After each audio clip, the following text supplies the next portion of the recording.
What's going on, everybody? Welcome back to BridgingTheGeekdoms. I'm your host, Robert Slavinsky, and today we got some stuff to talk about. We got, let's see, some big MCU news once again, which is absolutely crazy. I didn't think that we'd be getting any more news leading up to Spider-Man No Way Home, but we did nonetheless. We got some news when it comes to the Snyderverse, and I also want to talk about some of the big movies and not just movies, but TV shows, video games, everything that's coming out in the month of December. This appears to be the biggest month of the year when it comes to just releases, and it's absolutely maddening. Not only do we have Christmas, but we got so much more to look forward to in December. We're already 6 days in, and things are just getting started. I can't wait to see what is going to come and how everything plays out this December. But with all that said, let's start the show. As always, welcome to Bridging the Geekdoms. What have I watched lately? Well, honestly, lately my fiance and I have been watching a show that is now canceled. It was on the air a few years back, but we're watching Under the Dome. I never watched it before.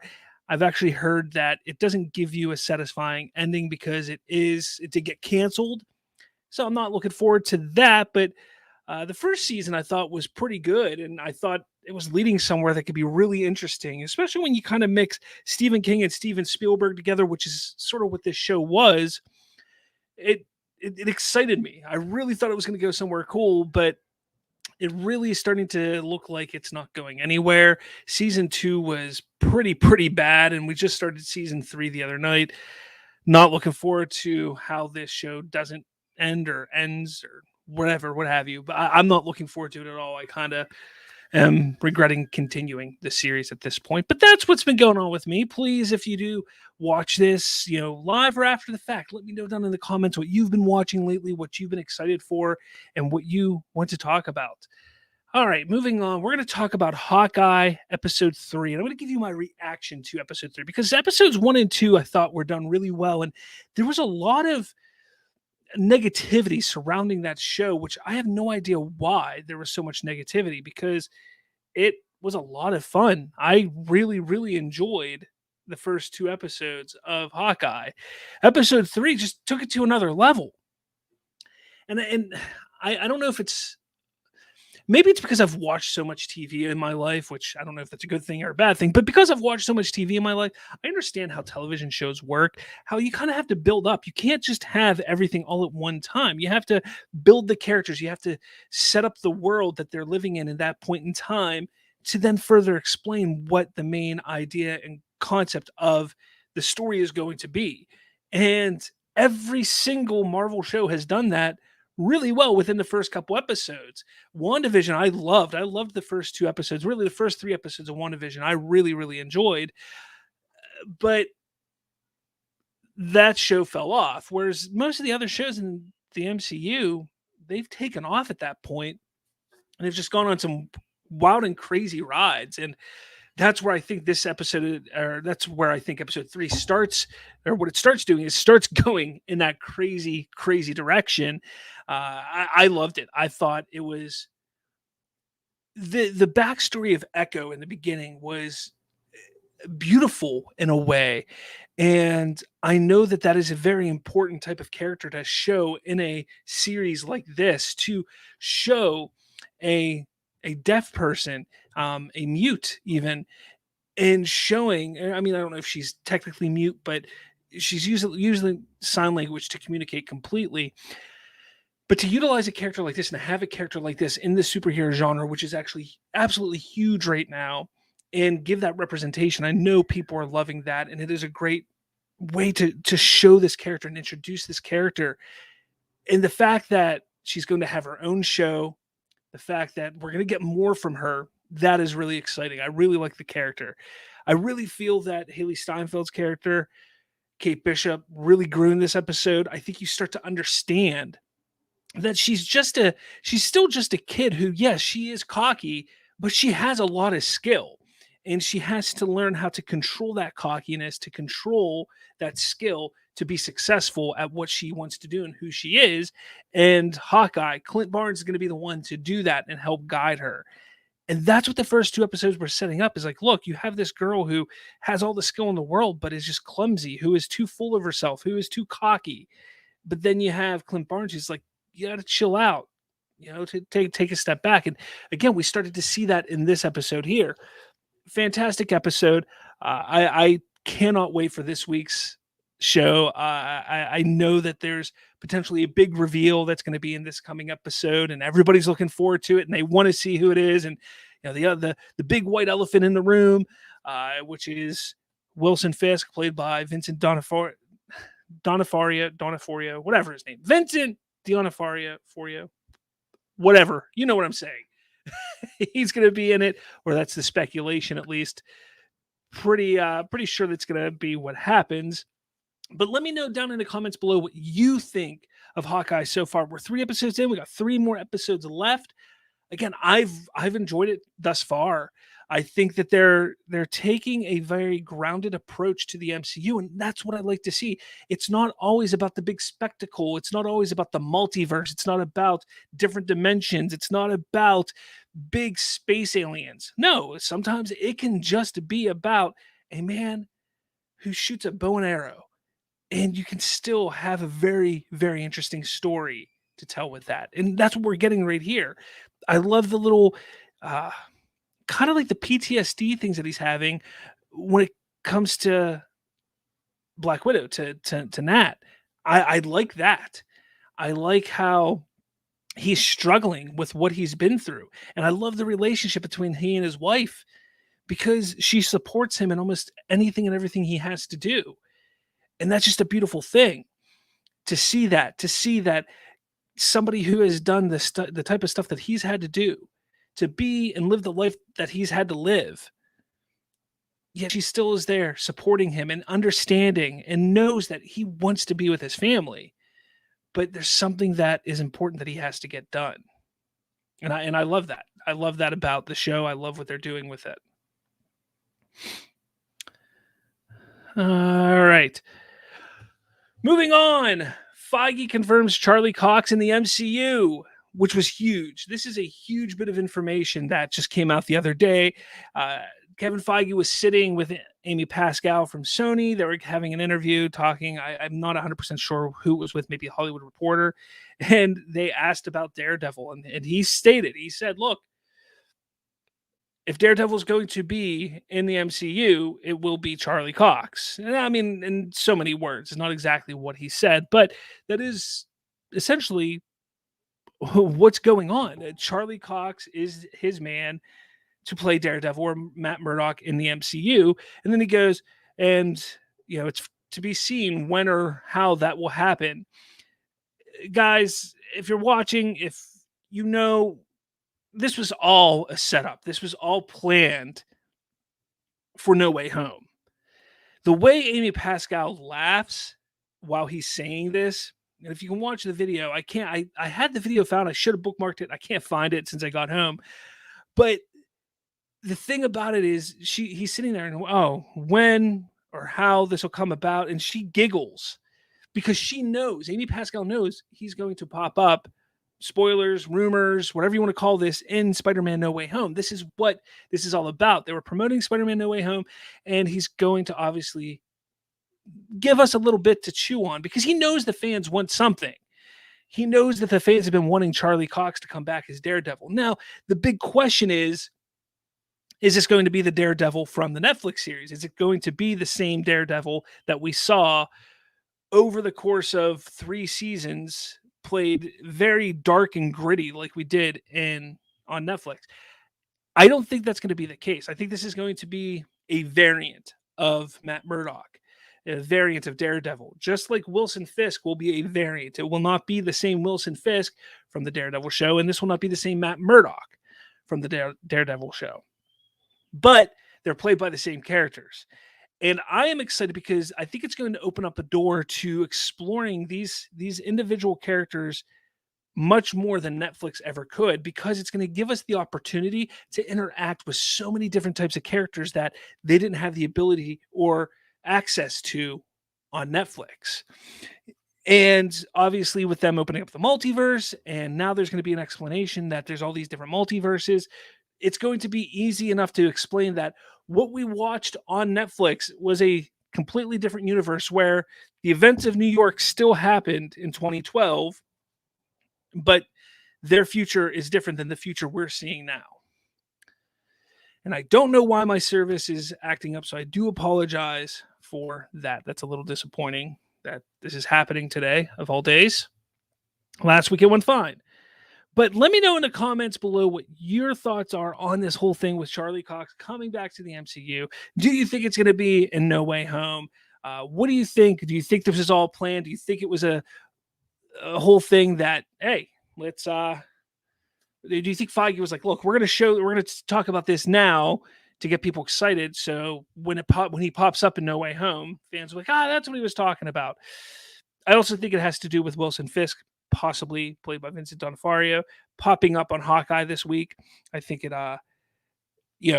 definitely is going to. It's all connected. Feige is not. He's not somebody that's not going to. He knows what he's doing. He knows what he's doing. And sorry if I'm a little flustered here today, but all right. I'm kind of going through this stuff a little faster than I wanted to. But the next thing I want to do, and I want to start doing this every live show.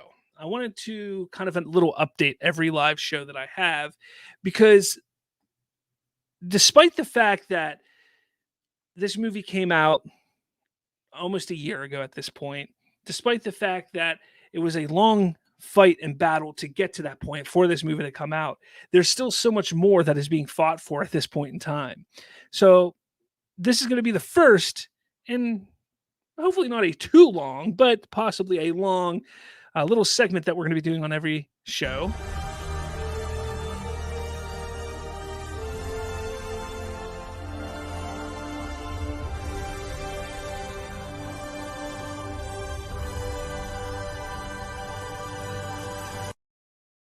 There it is, guys. This is going to be a long-running, well, hopefully not too long-running segment where we're going to give you updates on Restore the Snyderverse. What is going on with Restore the Snyderverse right now? And I do kind of want to talk about some news that kind of just broke today. Variety put out a top list of top movies that have come out in 2021. Not just movies, but television series, short series, miniseries, that kind of stuff.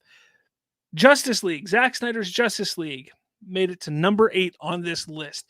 And as I tweeted out not 10 minutes ago, not 20 minutes ago, it's not too shabby for a movie that never existed, for a movie that would never see the light of day. That is not too shabby to make it number 8 on a top list for coming out for movies and TV series and everything like that for 2021. That is absolutely amazing. This movie, people don't understand the significance. People look at it as, oh, fans just petitioned. They got a director's cut of a movie to just come out.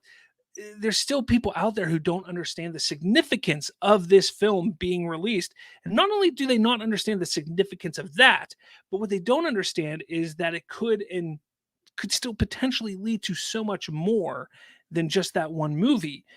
Despite the fact that there are so many divisive ideas and comments and everything made about what Snyder was creating. This movie here has proven, by breaking all these records across the world, by, what was it, 34.5 billion impressions through social media. This movie, this movement made an impact unlike any other when it comes to Hollywood, when it comes to movies, anything. This is not like anything ever before. And we are seeing something that is rather amazing.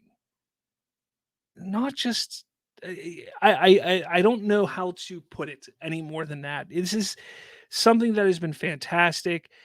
So happy that I've been part of it for as long as I have. I wish I would have jumped in earlier. just to experience so much of what everybody else experienced. But to be part of this movement, to be part of this fandom has been great. Don't allow those who are, I hate using this word anymore, but toxic. Don't let those who are toxic ruin this fandom for you. We got to move forward and continue being strong, stay passionate, stay excited. That's my big thing. Stay united. I say those three things every time I talk about the Snyderverse because that is what won us the day before. Passion, excitement, united. If we could do that again, so many great things could happen and we could see a continuation of the Snyderverse. Last week, we talked about the Vero posts that Zach had shared with the omnibus of Final Crisis, even the clapper board.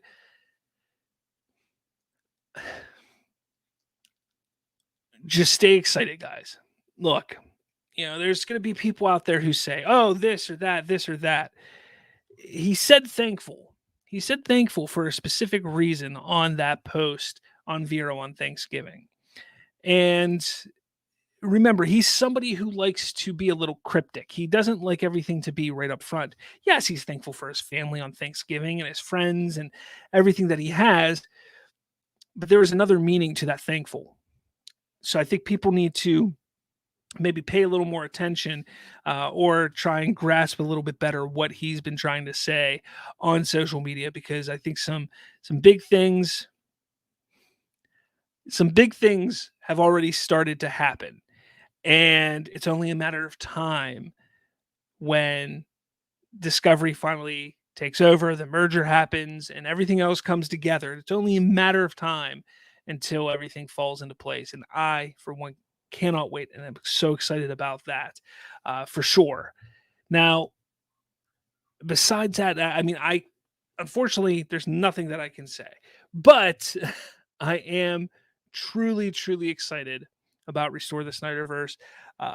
The other day, my hope got reinvigorated about everything. I had been questioning the validity of what a lot of people were saying. I've been questioning if this is a movement that we really should be focusing on still. Not because I didn't think that we would be getting it, but I felt that there was already plans in motion that would be going one direction. But after the other day, I am feeling more confident and more excited than ever before. So let's see where this takes us. Let's see where it takes us. Let's see here. I want to do this. Hopefully this helps. Apologies for my connection. I'm not sure what's going on there. All right, so let's just jump into the meat and potatoes of this episode here. Again, that segment where the Snyderverse update, we're going to be doing that every live episode. I'll make sure I have maybe some little tidbits here and there that I can kind of throw out to you. But what I want to do here is talk about December releases and what are you excited for? So we got some big releases coming out in December. And the first one I actually want to talk about is something that I've been really excited for quite some time, and that is Halo Infinite. Halo Infinite comes out on December 8th. That is less than 2 days away at this point. The reviews are out today. The reviews, the scores, they have all come out. If you're somebody who's excited about this game, you may want to stay off of the internet. You may get spoiled. I was nearly spoiled today as I was reading some things and going through some of the reviews. I almost got spoiled on something, but I stayed back. Be careful on YouTube. YouTube is probably the worst right now. I saw a video that said every character, insert character, cutscene in Halo Infinite. I was like, are you serious? Like, this is up. This is ridiculous. But here are the scores. And I tell you what, this makes me more excited than anything else. Now, Hidden Xperia, he's the guy that I watch and listen to the most when it comes to Halo. I've been really trying to get him on my show. I'm hoping that I can get him on here. I wanted to get him on before the release of Halo, but maybe after Christmas, after the new year, I'm still trying to reach him. I've send him some chat messages. So if anybody here knows him or talks to him, tell him to reach out to me because I'd love to talk to him about getting him on the show to talk about Halo. But these reviews are incredible. Now, obviously, anything that's Microsoft or Windows based, Windows Central, 5 out of 5, obviously. VG247, 5 out of 5. GamesBeat, 5 out of 5. Xbox Era, 10 out of 10. Washington Post, 95 out of 100. Stevivor, 9.5 out of 10. Game Informer, 9.3. IGN, 9. GameSpot, 9. Games Radar Plus, 4.5 out of 5. This is incredible and exciting. This is an exciting time to be a Halo fan. There was a time when Halo 5 came out, man, that was tough. That was a tough time. I wanted to like that game. I actually recently went back through and played it again. It is not a good game. There are so many issues with that game narratively, and even to the point where it's just not fun. It's just not a fun game to play. I'm a big fan of the campaign. I'll dabble in the multiplayer nowadays. Look, I'm 35 years old. I'm not playing multiplayer to be competitive at this point. Now, 15, 20 years ago when the first and the second Halos were out and third Halo was out, absolutely. I was trying to be competitive and have as much fun as I could with those games when it came to multiplayer. But that's not what I'm about now. I'm more about the story. And the last two Halo games were just rough. They were rough. Let me tell you. They were just, man, they were bad. But Halo Infinite coming out in just a couple days. I cannot wait for that. Now, the next thing out is West Side Story. And I'm bringing this up. The reason why I'm bringing up West Side Story is because I am a fan of musicals. I really do enjoy musicals. And, we just had Tick, Tick, Boom. I have yet to watch that. I haven't had time to watch Tick, Tick, Boom. But West Side Story is a classic. And the fact that you have Steven Spielberg remaking such a beloved classic is absolutely incredible. Let's see here. And honestly, I'm probably going to check it out. I'm hoping it's going to be good. I hope it's good. I've heard some pretty good things, but that comes out just in about 4 days. So that's this Friday. It comes out. So make sure you check out West Side Story. This one here also comes out Friday. And actually it's coming out on, I believe, Amazon, if I'm not mistaken. Let's see real quick. Being the Ricardos. I believe this actually comes out on Amazon. Yeah. So if you take a look here, Being the Ricardos actually comes out on Prime, Amazon distributor, Amazon Studios. Now I'm a huge Aaron Sorkin fan. Aaron Sorkin has done some pretty cool, amazing work, such as what's it called? Molly's Game, The West Wing, The Newsroom, I wish that would not have been canceled. That was such an amazing, amazing show that was just phenomenal. But Being the Ricardos is about Lucille Ball. And in typical Aaron Sorkin fashion, it's going to be taking place over one day, recording the I Love Lucy between Lucille Ball and Ricky Ricardo. Obviously, if you know, they were married in real life, but they also had their issues. And this is that's what this movie is about. One day of filming between the two of them and how things are going. I honestly cannot wait for that movie. I think it's going to be pretty incredible. I am a huge, huge fan of Aaron Sorkin. You got Nicole Kidman. The cast is amazing in that. 100%. It's a little odd seeing Nicole Kidman as Lucille Ball, but we'll see how it works. Now, the next one is Spider-Man No Way Home. I don't know if you guys have heard of this movie. It's due to come out, I believe it's December 17th. Yeah, December 17th. But this movie is coming out. And yeah, there's not much to say about that. This movie is going to be exciting. This movie is going to be fun. Obviously, everybody knows it's coming out. It has broken box office records at this point already. It has crashed movie ticket sites and has done so much. I cannot wait for this movie. But yeah, let me know your thoughts down in the comments so far. What it is you're waiting or you can't wait to see or what you're looking for. This next one that I'm going to talk about here. Yeah, The Witcher Season 2. Come on, guys. Come on. Witcher Season 2. Henry Cavill, Anya Charlotte, Freya Allen, Joey Batty. First off, The first season, which came out, 2 years ago, I think 2 years ago, this January.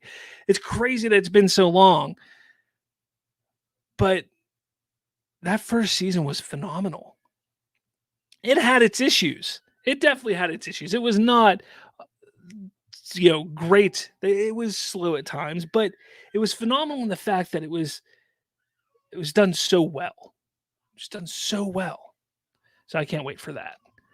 The next thing, which, I'm really excited for, is The Matrix Resurrections. Just got another trailer today. Looks fantastic. I do have some worries about that, though, because I'm kind of worried that they're going to take Trinity and kind of make her the one and utilize this whole current woke culture that is out there to try and pull in a new audience to the franchise. I'm not looking forward to that. I'm hoping that's not what happens, but the trailer that came out today kind of insinuates that, and I'm not too excited because it would negate the entirety of the first trilogy. And while the first trilogy has its problems, that first movie is phenomenal. The second movie, less phenomenal. The third movie, trash. But you don't want to negate that whole story arc just to say, oh, look, men suck, women are great. Because that's counterintuitive, that's counterproductive of what we should be doing in this world. And that's what I'm afraid of. That is truly what I'm afraid of. The next one up is Sing 2. That comes out on 12/22. Sing 2, I enjoyed the first one.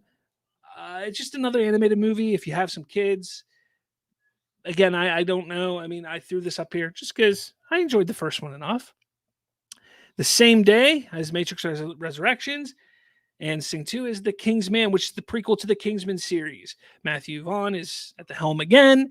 He's really digging his toes and fingers into this franchise and squeezing out as much as he can. And I don't know. I'm not too excited about it. It could be fun, but who knows? Who knows? Then on the 29th, we've got the Book of Boba Fett, which, like I said, there's not much hype out for this. There's not a lot of hype. So I don't know what's going on there. I'm looking forward to it. I mean, it's Star Wars. We haven't had Star Wars stuff since January of last year, that live action at least, when The Mandalorian ended. So I'm looking forward to it, but I tell you what, I don't know. There's just something about it that maybe when I watch it, I'll be more excited and I'll really get into it. But there's just not enough hype around it. I don't know if maybe Spider-Man is sucking all the juice out of it. There just isn't a lot of hype, but let me know what you guys think of this. Definitely let me know in the comments what you guys are hoping to see or thinking when it comes to the Book of Boba Fett. Finally, on December 31st, we got Cobra Kai Season 4, which this series, when it came out 4 or 5 years ago, was a shock. Shock to me, shock to everybody on how fun and good it was.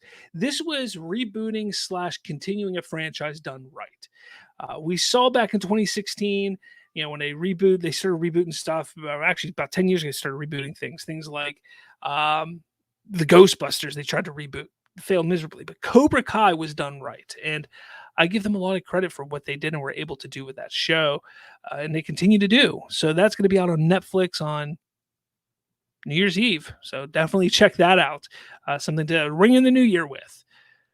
But yeah, guys, that's about all I got. I don't have much to talk about today, and it was kind of a slow week in news. I kind of wanted to do a little more, but this is just the way the cookie crumbles. And when I don't have a co-host with me, which is unfortunate, I tried to find somebody to jump on with me today, but I just couldn't get anybody.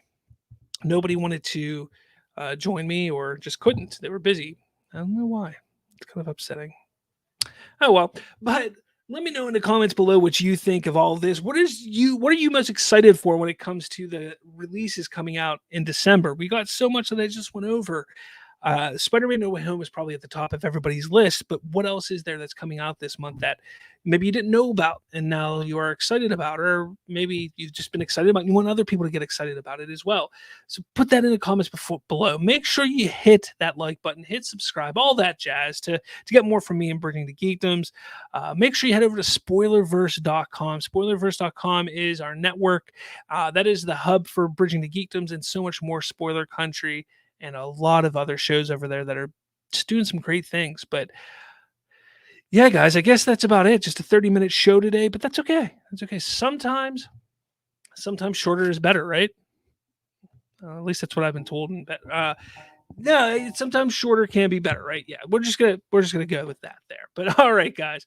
With all that said, thank you so much for watching, and I will talk at all of you later.